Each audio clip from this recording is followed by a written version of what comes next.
वाह, ये तो एक बेंटले कॉन्टिनेंटल कार है ब्लैक कलर में। ये तो बहुत ही बढ़िया है। इसको चलाते हैं। वाह, चलिए इसको आप पार्क कर देते हैं। अब बारी है इस मिनी डंप ट्रक की, येलो कलर। वाह, ये डंप ट्रक तो बहुत ही बढ़िया है। वाह, इसको चलाते हैं। अरे रे रे, ये तो बहुत ही तेज चलती है। वाह, इसको भी पार्क करते हैं।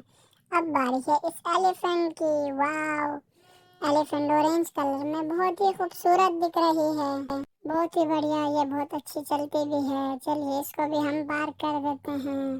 अब बारी है कंटेनर ट्रक की, कंक्रीट मशीन ट्रक। वाह, कंक्रीट मशीन ट्रक को भी पार्क कर देते हैं।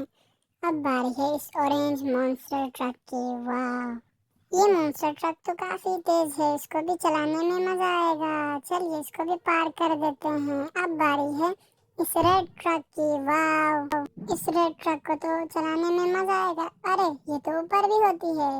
इसके ऊपर वाले हिस्से में हम बंदे को भी बिठा सकते हैं।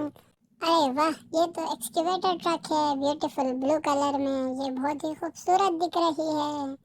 ये तो रोटेट भी होती है। वाह, awesome। चलिए इसको जरा चलाते हैं। चलिए बहुत ही बढ़िया, इसको भी जरा पार्क कर देते हैं। Thanks for watching.